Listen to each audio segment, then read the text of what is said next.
On February 22, 2024 at 11:30 p.m., the Nova-C probe, from Intuitive Machines, arrives at the end of an 8-day journey of more than 1 million kilometers. The most dangerous maneuver of her mission, the success of which is far from certain, a gentle landing on the surface of the Moon. Fortunately for Nova-C, things are looking much better than for its predecessors. The telemetry data received during the descent are encouraging. The trajectory is nominal, just a few moments before the final touchdown. There seemed to be no reason to fear failure at this stage. But at the precise moment when the skates have to touch the ground, we have to struggle. He has also just lost contact with the probe. Even though our grandparents apparently achieved this feat perfectly almost 60 years ago, both with automated sounds and during the 6 missions of the Apollo program. Why do so many devices continue to crash, to tip over at the last moment, in short to miss their arrival dramatically, even though this detail seems to have been a given for decades? What is special about this maneuver, and what risk will the astronauts really take when we see them resume lunar exploration, as part of Artemis? What is it about this maneuver that makes it so difficult to pull off with artificial intelligence and supercomputers? While NASA was doing very well 5 years ago when, in their control center, they still used slide rules to check operations. To get an idea, let's spend a few minutes in Neil Armstrong's shoes as he prepares to perform what he himself considers the most difficult and risky draw of his career.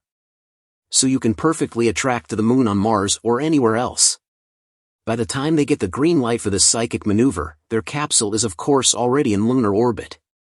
Whatever the mission, automatic or manned, the prerequisite for a trip to the surface is always to have already placed oneself in orbit around our satellite. At this stage, it is therefore on an ellipse whose highest point, the pylon, which the mind is at an altitude of 120 kilometers, and the lowest, the perilune, the effect will descend approximately 101 kilometers. This is almost still a circle. Everything then begins with an initial braking maneuver whose role is to lower this peril to only 15 kilometers. Once this short thrust has been achieved, the capsule lets itself descend for half an orbit to these 15 kilometers. And if nothing more was undertaken at this stage, it would then go back up by itself a little over 100 kilometers from Apollo before descending again and again in this great ellipse. For the moment, we have not crossed the return point, but if the lights are still on, once we have descended to 15 kilometers, then the really perilous phase begins, the one we call the propelled descent. The capsule is then oriented so as to place the engine forward in the braking position. It is lit this time continuously for the rest of the maneuver and would only be on when the skates are about to touch the ground. The objective of this new operation could be summed up as going from an altitude of 15 kilometers and a horizontal speed of more than 6,000 kilometers to 0 and 0. The whole difficulty of the operation then lies in obtaining the 2.0 at precisely the same time. In order not to fall like a stone, it would have no choice but to descend vertically gently, these engines always running at full speed to fight against gravity during the long minutes that otherwise posed in a sensory way. And once the tanks reached 0, well, we finished our race by adding a crater on the Sea of Tranquility.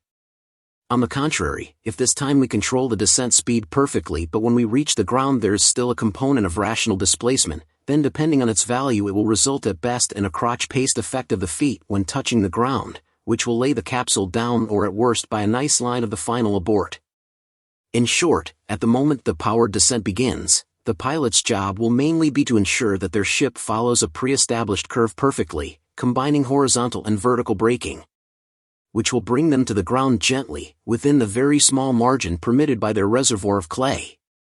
So during the first 4 minutes, the Moon module remains almost completely lying down and its braking is only applied to reduce the horizontal speed.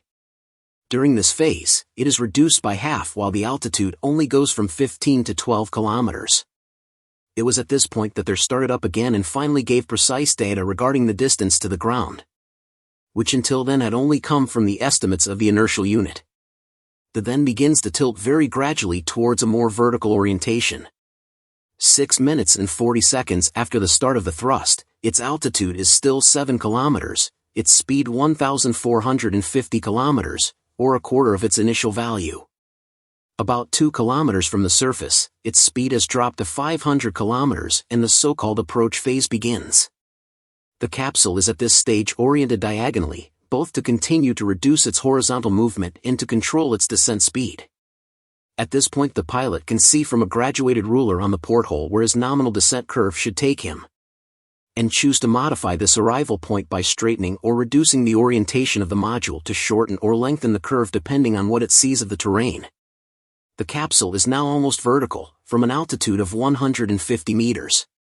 And during the entire final phase, the one of the two astronauts whose position is somewhat loosely described as pilot of the first actually acts as co-pilot to his commander, who is really in command, giving him or her at regular intervals speed and altitude data and corrections to be applied accordingly. Finally, if everything went well, the module is then immobile on all access at the moment when the sounds are placed under these pads. Poles about 1.30 m long come into contact with the surface. It is then time to cut the engine, and the LTH course is finally put into fiber fall to prevent the nozzle, still projecting gas, does not come into direct contact with the red light, digging a crater of dust and risking making the same appear to be made of soil. We could sum it up as a total lack of room for maneuver. A land plane remains stable if you release the controls, can possibly take off again in the event of bad approaches, or even land without an engine. But in the case of Theme, there is no atmosphere to stabilize the device. In a vacuum, the slightest approximation of piloting results in uncontrolled somersaults. And during the descent, the slightest error in following the braking orientation curve would have immediately resulted in one of the unpleasant situations that were mentioned earlier, with one of the zeros reached before the other and a crash at choice, a switch when putting it down, or a rebound when we have more air control to return to the ground. All of these options resulting in certain death. To this must be added that the leap in operating turnover is based on a technological map-based chat, much more complex than any terrestrial appearance, whose slightest failure can be synonymous with failure, and that the pilot must also adapt to the terrestrial. Things have changed a lot since Apollo, although the technology is not the same anymore.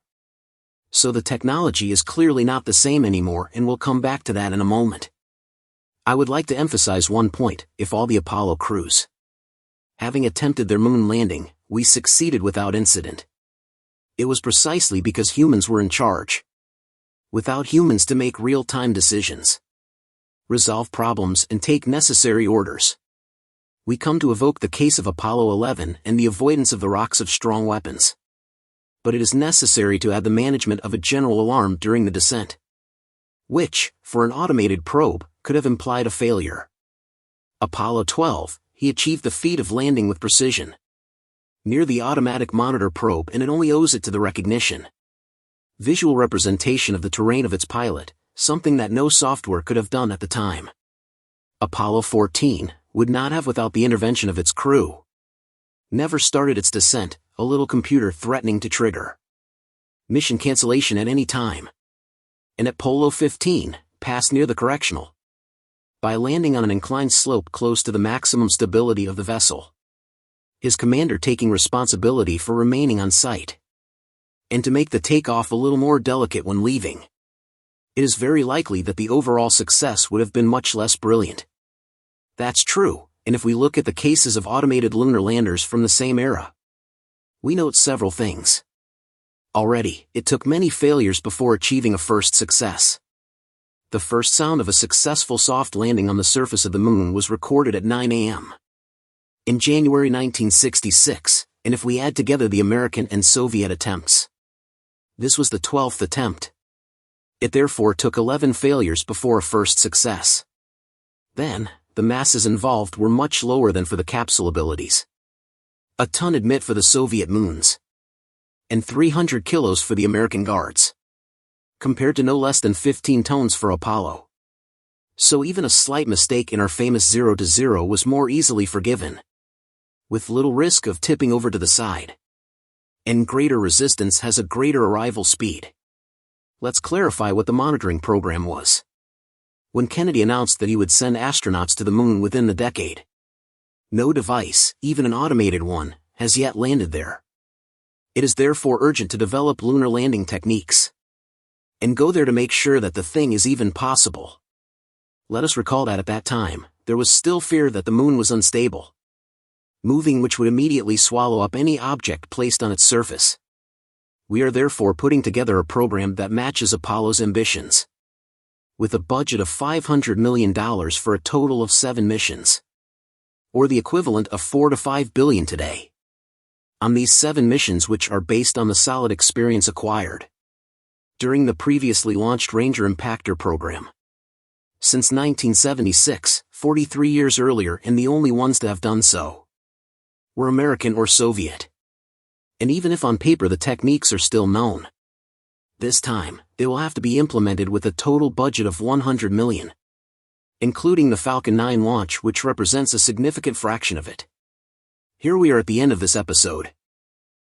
And that's about it for today's episode. Thank you so much for tuning in, and that's all for today's update. If you enjoyed watching and found it useful, please make sure to subscribe to my channel and hit the like button. And if you want to support our channel and if you want to be up to date, you can become an exclusive member, so click on our perks through the link in the description below. Thanks to watching and see you next time.